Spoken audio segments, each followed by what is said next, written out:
It is great to see so many good friends from all across the country.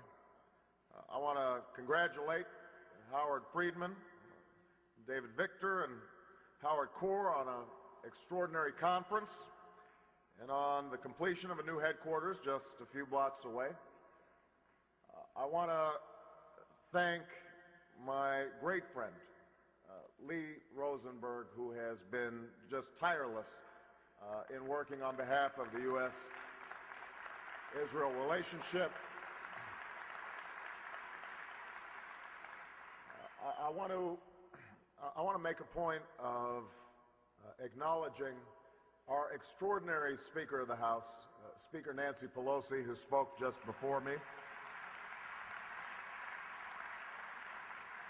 and how important her words were, particularly in remembering the 3 soldiers that are still held by Hezbollah. We will not forget them, and we will bring them home. That is a priority of U.S. policy and Israel policy. I also have to note that we had an eventful night last night, and my staff and I may still be a little bleary-eyed, but we have a number of supporters in this room, and we're very grateful to them. And I also want to acknowledge that following my speech, I know that you are going to have the great pleasure of hearing from an extraordinary candidate and an extraordinary public servant, and I want to publicly acknowledge Hillary Clinton for the outstanding race that she has run.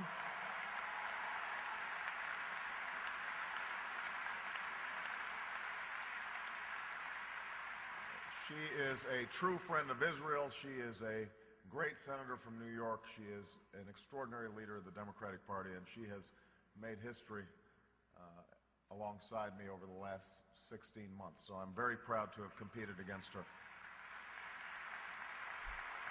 Now, before I begin, I also want to mention that I know some have been receiving provocative emails that have been circulated throughout the Jewish communities across the country, and a few of you may have gotten them. They're filled with tall tales and dire warnings about a certain candidate for president, and all I want to say is let me know if you see this guy named Barack Obama, because he sounds pretty scary.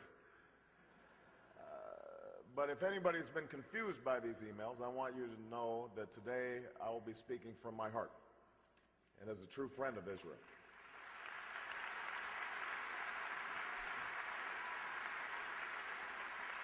And I know that when I visit AIPAC, I'm among friends, good friends.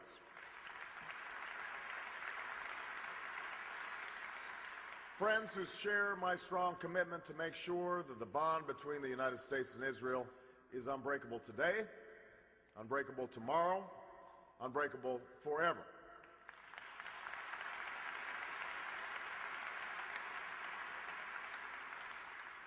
One of the many things that I admire about AIPAC is that you fight for this common cause from the bottom up. The lifeblood of AIPAC is here in this room. Grassroots activists of all ages, from all parts of the country, who come to Washington year after year to make your voices heard. Nothing reflects the face of AIPAC more than the 1,200 students who have traveled here to make it clear to the world that the bond between Israel and the United States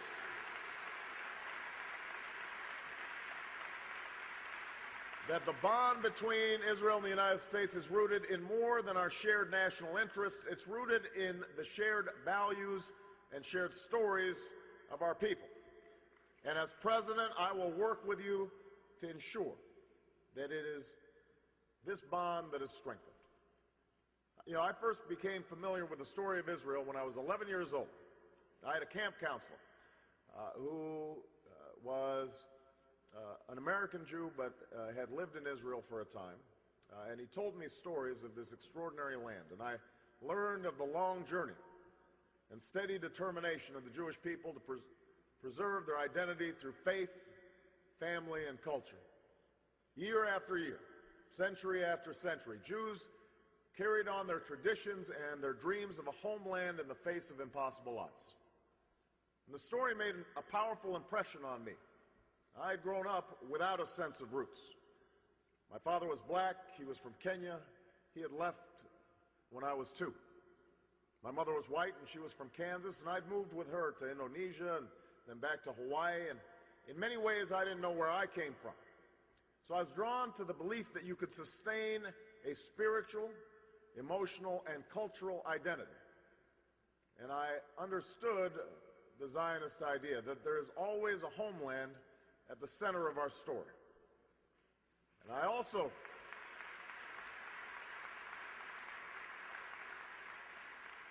learned about the horror of the Holocaust and the terrible urgency it brought to the journey home to Israel. For much of my childhood, I lived with my grandparents. My grandfather had served in World War II, and so had my great-uncle. He was a Kansas boy who probably never expected to see Europe, let alone the horrors that awaited him there. And for months after he came home from Germany, he remained in a state of shock, alone with the painful memories that wouldn't leave his head. You see, my great-uncle had been part of the 89th Infantry Division, the first Americans to reach a Nazi concentration camp. They liberated Ohrdruf, part of Buchenwald, on an April day in 1945. The horrors of that camp go beyond our capacity to imagine. Tens of thousands died of hunger, torture, disease, or plain murder, part of the Nazi killing machine that killed 6 million people. When the Americans marched in, they discovered huge piles of dead bodies and starving survivors. General Eisenhower ordered Germans from the nearby towns to tour the camp so they could see what was being done in their name. He ordered American troops to tour the camp so they could see the evil they were fighting against. He invited congressmen and journalists to bear witness, and he ordered that photographs and films be made. Explaining his actions, Eisenhower said he wanted to produce first-hand evidence of these things. If ever in the future there develops a tendency to charge these allegations merely to propaganda. I saw some of those very images at Yad Vashem, and they never leave you. And those images just hint at the stories that survivors of the Shoah carry with them. Like Eisenhower, each of us bears witness to anyone and everyone who would deny these unspeakable crimes or ever speak of repeating them.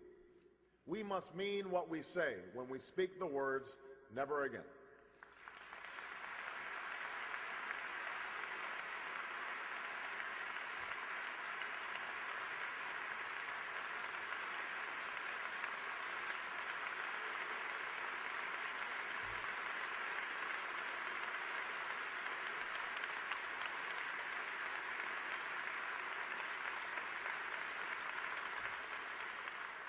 It was just a few years after the liberation of the camps that David Ben-Gurion declared the founding of the Jewish state of Israel.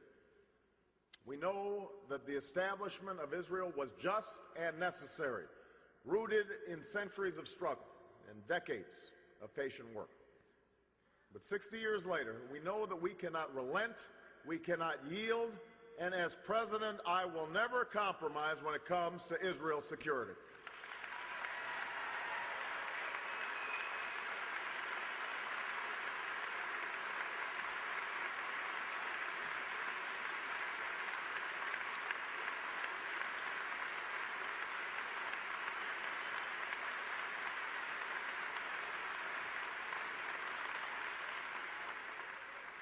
Not when there are still voices that deny the Holocaust.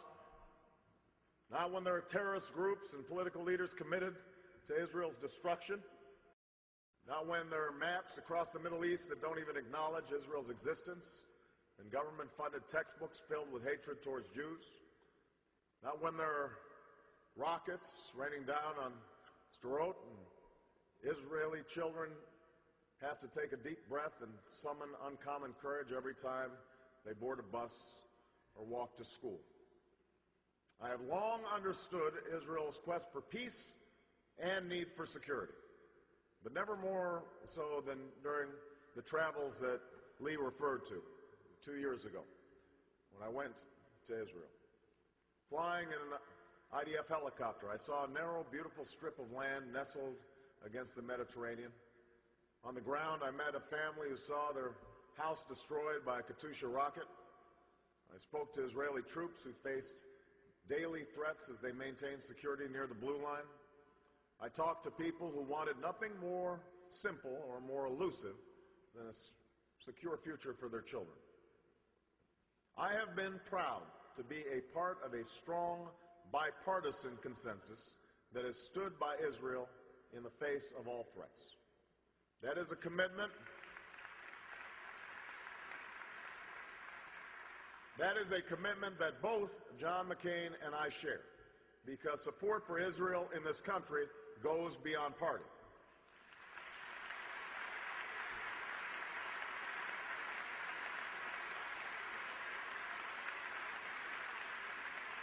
But part of our commitment must be speaking up when Israel's security is at risk.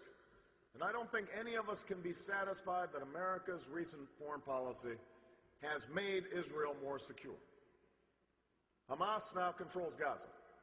Hezbollah has tightened its grip on southern Lebanon, and it's flexing its muscles in Beirut. Because of the war in Iraq, Iran, which always posed a greater threat to Israel than Iraq, is emboldened and poses the greatest strategic challenge to the United States and Israel in the Middle East in a generation.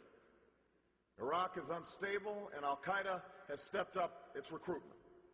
Israel's quest for peace with its neighbors has stalled, despite the heavy burdens borne by the Israeli people. And America is more isolated in the region, reducing our strength and jeopardizing Israel's safety. The question is how to move forward. There are those who would continue and intensify this failed status quo, ignoring 8 years of accumulated evidence that our foreign policy is dangerously flawed. And then there are those who would lay all the problems of the Middle East at the doorstep of Israel and its supporters, as if the Israeli-Palestinian conflict is the root of all trouble in the region. These voices blame the Middle East's only democracy for the region's extremism. They offer the false promise that abandoning a stalwart ally is somehow the path to strength. It is not. It has never been, and it never will be.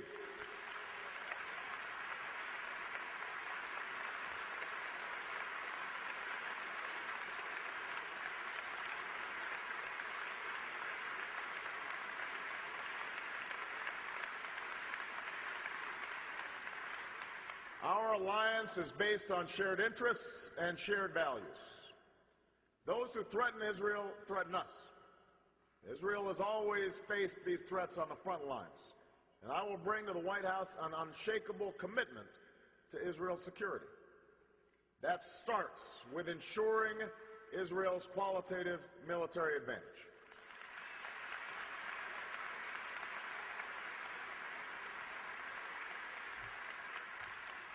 I will ensure that Israel can defend itself from any threat, from Gaza to Tehran. Defense cooperation between the United States and Israel is a model of success, and it must be deepened. As President, I will implement a memorandum of understanding that provides $30 billion in assistance to Israel over the next decade, investments to Israel's security that will not be tied to any other nation.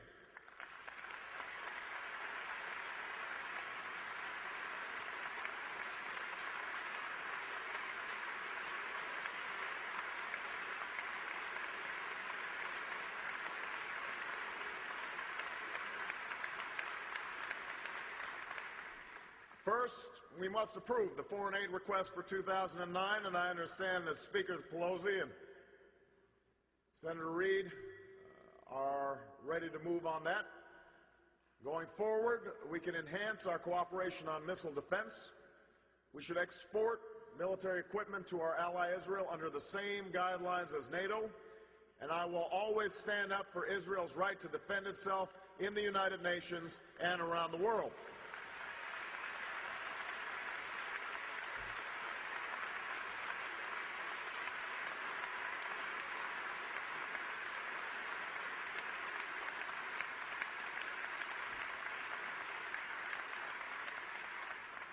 Across the political spectrum, Israelis understand that real security can only come through lasting peace.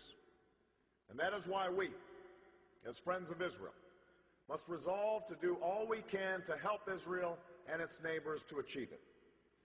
Because a secure, lasting peace is in Israel's national interest. It is in America's national interest. And it is in the interest of the Palestinian people and the Arab world.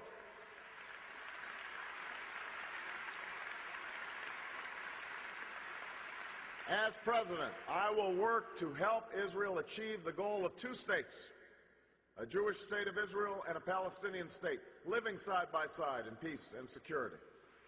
And I won't wait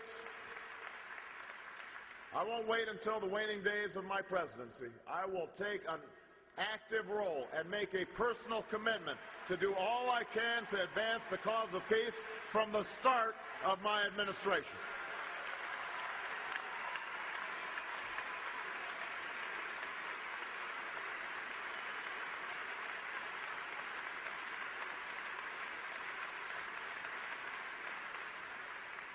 Now, the long road to peace requires Palestinian partners committed to making this journey. We must isolate Hamas unless and until they renounce terrorism, recognize Israel's right to exist, and abide by past agreements.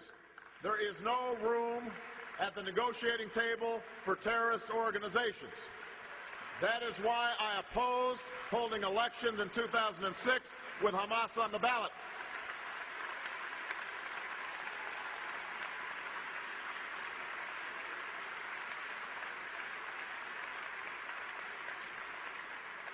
The Israelis and the Palestinian Authority warned us at the time against holding these elections.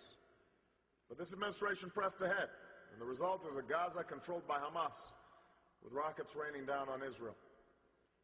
The Palestinian people must understand that progress will not come through the false prophets of extremism or the corrupt use of foreign aid. The United States and the international community must stand by Palestinians who are committed to cracking down on terror and carrying the burden of peacemaking. I will strongly urge Arab governments to take steps to normalize relations with Israel and to fulfill their responsibility to pressure extremists and provide real support for President Abbas and Prime Minister Fayyad.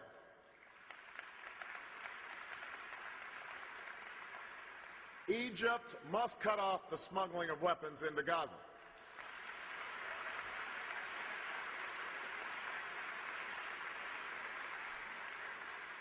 And Israel can also advance the cause of peace by taking appropriate steps consistent with its security to ease the freedom of movement for Palestinians, improve economic conditions in the West Bank, and to refrain from building new settlements, as it's agreed to do with the Bush administration at Annapolis. Now, let me be clear. Israel's security is sacrosanct. It is non-negotiable. The Palestinians need a state. The Palestinians need a state that is contiguous and cohesive, and that allows them to prosper. But any agreement with the Palestinian people must preserve Israel's identity as a Jewish state with secure, recognized, defensible borders. And Jerusalem will remain the capital of Israel, and it must remain undivided.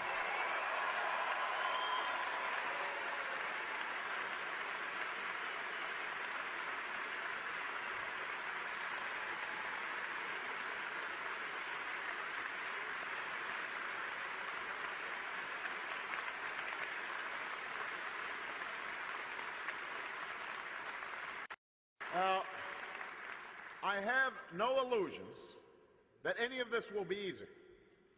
It will require difficult decisions on both sides. But Israel is strong enough to achieve peace if it has partners who are committed to the goal. Most Israelis and Palestinians want peace, and we must strengthen their hand.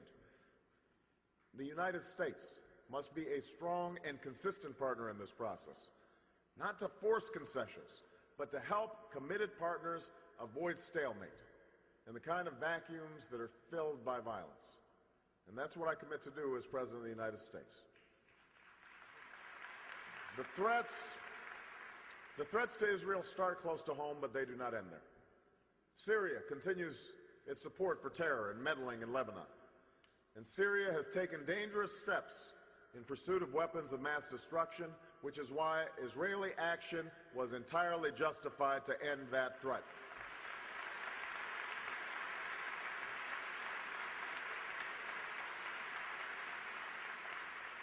I also believe that the United States has a responsibility to support Israel's effort to renew peace talks with the Syrians. We must never force Israel to the negotiating table. But neither should we ever block negotiations when Israelis' leaders decide that they may serve Israeli interests.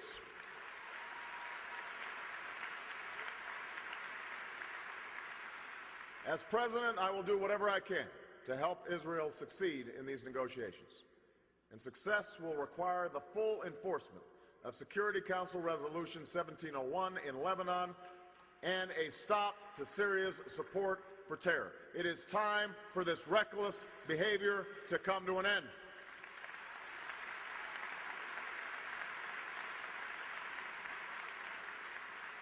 Now, there is no greater threat to Israel or to the peace and stability of the region than Iran. This audience is made up of both Republicans and Democrats, and the enemies of Israel should have no doubt that regardless of party, Americans stand shoulder to shoulder in our commitment to Israel's security. So while I don't want to strike too partisan a note here today, I do want to address some willful mischaracterizations of my position. The Iranian regime supports violent extremists and challenges us across the region.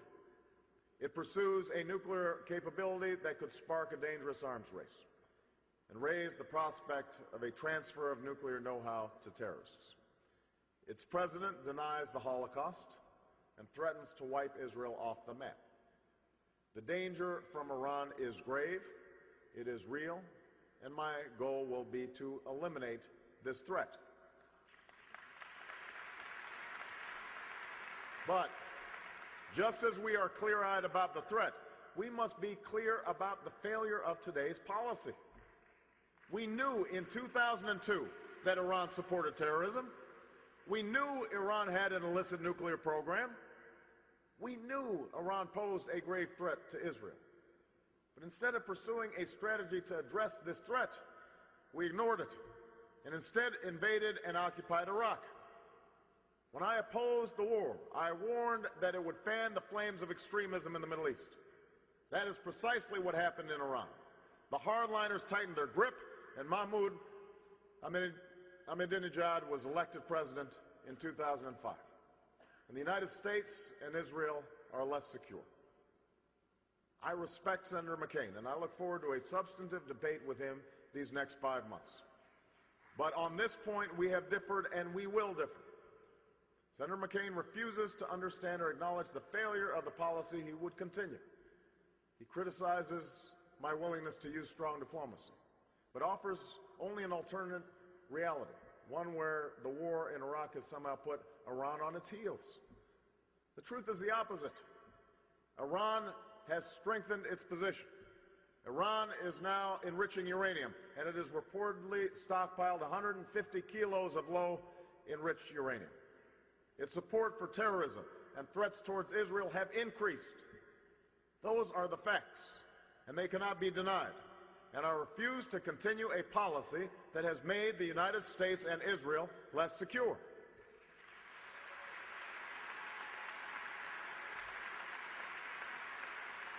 Now, Senator McCain and others offers a false choice: stay the course in Iraq or cede the region to Iran. I reject this logic because there is a better way. Keeping all of our troops tied down indefinitely in Iraq is not the way to weaken Iran. It is precisely what has strengthened it. It is a policy for staying, not a policy for victory. I have proposed a responsible, phased redeployment of our troops from Iraq. We will get out as carefully as we were careless getting in. We will finally pressure Iraq's leaders to take meaningful responsibility for their own future. We will also use all elements of American power to pressure Iran. I will do everything in my power to prevent Iran from obtaining a nuclear weapon. Everything in my power to prevent Iran from obtaining a nuclear weapon. Everything.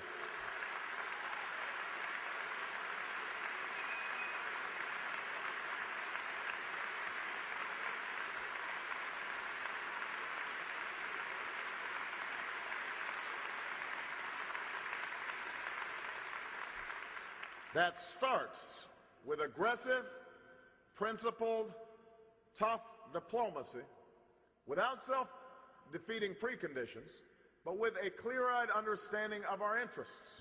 We have no time to waste. We cannot unconditionally rule out an approach that could prevent Iran from obtaining a nuclear weapon. We have tried limited, piecemeal talks while we outsource the sustained work to our European allies. It has not worked. It is time for the United States to lead. Now, there will be careful preparation.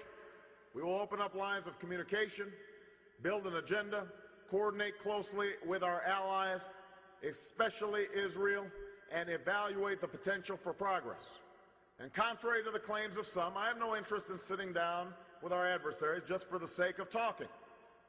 But as President of the United States, I would be willing to lead tough and principled diplomacy with the appropriate Iranian leaders at a time and place of my choosing, if and only if it can advance the interests of the United States. That is my position. I want it to be absolutely clear.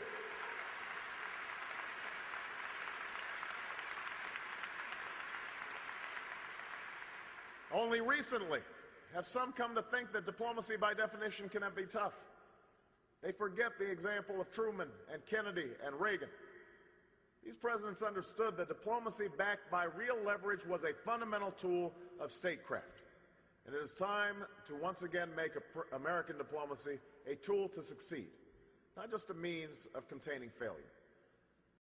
We will pursue this diplomacy with no illusions about the Iranian regime. Instead, we will present a clear choice. If you abandon your dangerous nuclear program, your support for terror, and your threats to Israel, there will be meaningful incentives, including the lifting of sanctions and political and economic integration with the international community. If you refuse, we will ratchet up the pressure. My presidency will strengthen our hand as we restore our standing. Our willingness to pursue diplomacy will make it easier to mobilize others to join our cause. If Iran fails to change course when presented with this choice by the United States, it will be clear to the people of Iran and to the world that the Iranian regime is the author of its own isolation. And that will strengthen our hand with Russia and China as we insist on stronger sanctions in the Security Council. And we should work with Europe, Japan, and the Gulf states to find every avenue outside the United Nations to isolate the Iranian regime, from cutting off loan guarantees and expanding financial sanctions to banning the export of refined petroleum to Iran, to boycotting firms associated with the Iranian Revolutionary Guard, who Quds forces have rightly been labeled a terrorist organization.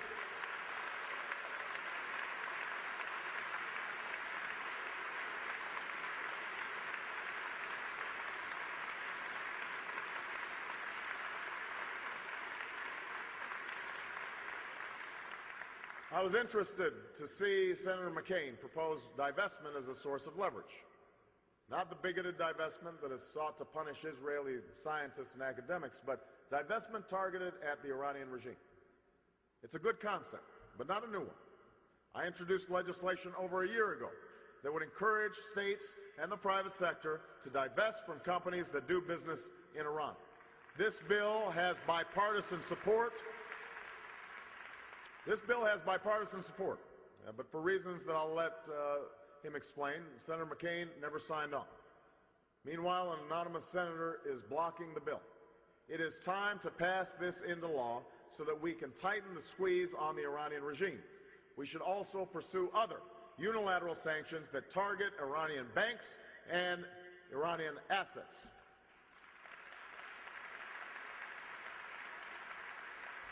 And if we want real leverage over Iran, we must free ourselves from the tyranny of oil. The price of a barrel of oil is one of the most dangerous weapons in the world. Petrodollars pay for weapons that kill American troops and Israeli citizens. And the Bush administration's policies have driven up the price of oil, while its energy policy has made us more dependent on foreign oil and gas. It is time for the United States to take real steps to end our addiction to oil. And we can join Israel, building on last year's U.S.-Israeli Energy Cooperation Act, to deepen our partnership in developing alternative sources of energy.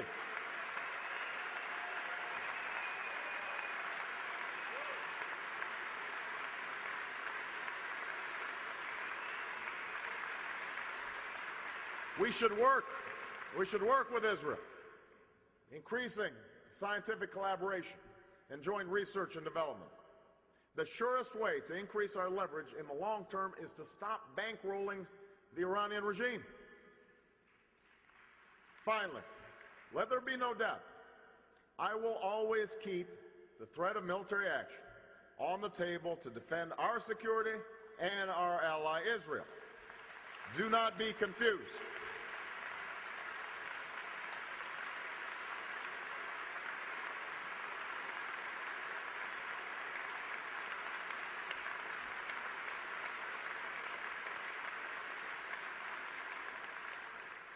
Sometimes there are no alternatives to confrontation, but that only makes diplomacy more important.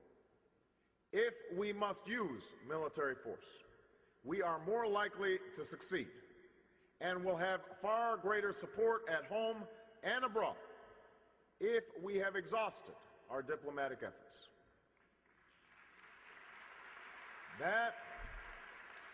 That is the change we need in our foreign policy. Change that restores American power and influence.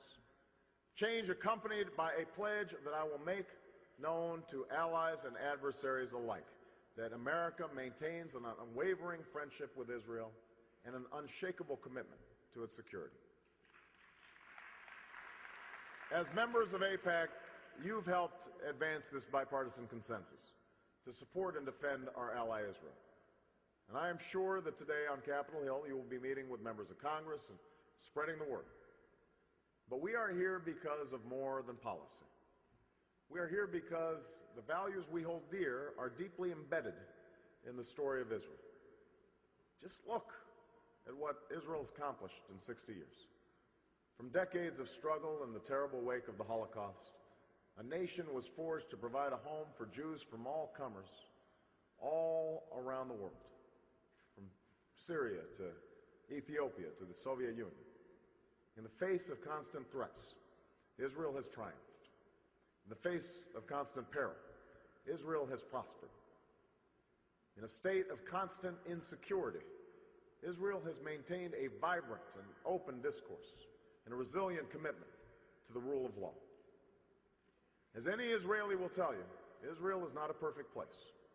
But like the United States, it sets an example for all when it seeks a more perfect future. These same qualities can be found among American Jews.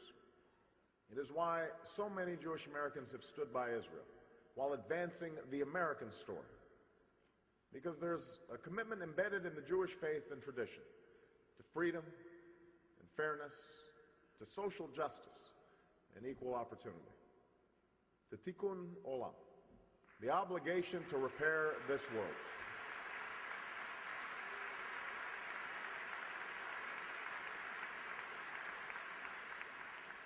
I will never forget that I would not be standing here today if it weren't for the commitment that was made not only in the African American community, but also in the Jewish American community, and the great social movements in our country's history. Jewish and African Americans have stood shoulder to shoulder. They took buses down south together. They marched together. They bled together.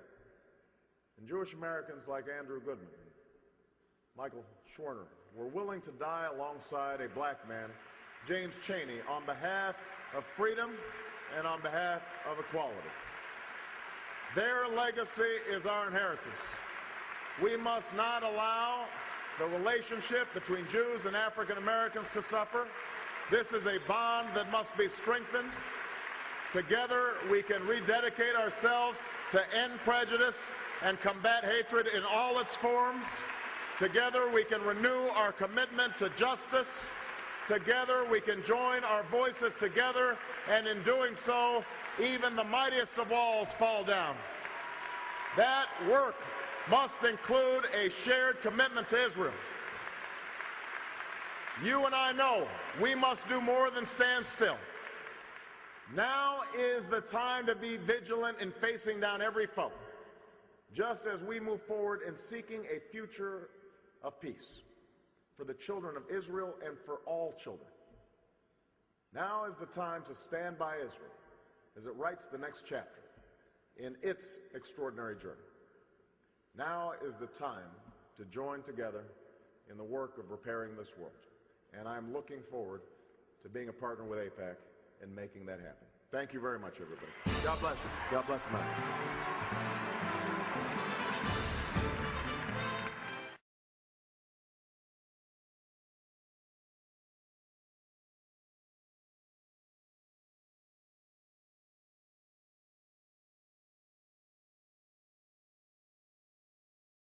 About 10 days after 9/11, I went through the Pentagon and I saw Secretary Rumsfeld and Deputy Secretary Wolfowitz. I went downstairs just to say hello to some of the people on the Joint Staff who used to work for me, and one of the generals called me and he said, "Sir, you got to come in. You got to come in and talk to me a second." I said, "Well, you're too busy." He said, "No." He says, "We've made the decision. We're going to war with Iraq." This was on or about the 20th of September. I said, "We're going to war with Iraq. Why?" He said, "I don't know." He said, "I guess they don't know what else to do." So I said, "Well, did they find some information connecting Saddam to Al-Qaeda?" He said, No. He says, "There's nothing new that way. They just made the decision to go to war with Iraq." He said, "I guess it's like we don't know what to do about terrorists, but we've got a good military and we can take down governments." So I came back to see him a few weeks later, and by that time we were bombing in Afghanistan. I said, "Are we still going to war with Iraq?" And he said, "Oh, it's worse than that."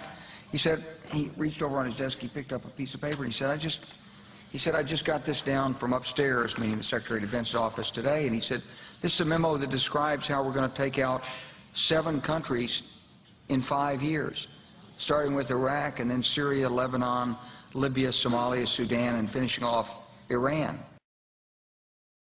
Amerika hat da sehr viel beigetragen, aber erstaunlicherweise nicht die von den Bush-Kriegern so immer eingesetzte Hard Power, sondern ist es ein Erfolg amerikanischer Soft Power, wenn man die Bedeutung von Facebook sich anschaut, von Twitter, aber auch die Idee eines globalen Nachrichten-Fernsehnetzwerkes, das ja von Al Jazeera umgesetzt wurde. Und das würde ich überhaupt nicht unterschätzen, welche Bedeutung gerade diese Medien haben, weil sie faktisch die staatliche Zensur ausgehebelt haben. In jeder Teestube, überall in den Wohnzimmern laufen diese freien, unabhängigen Medien.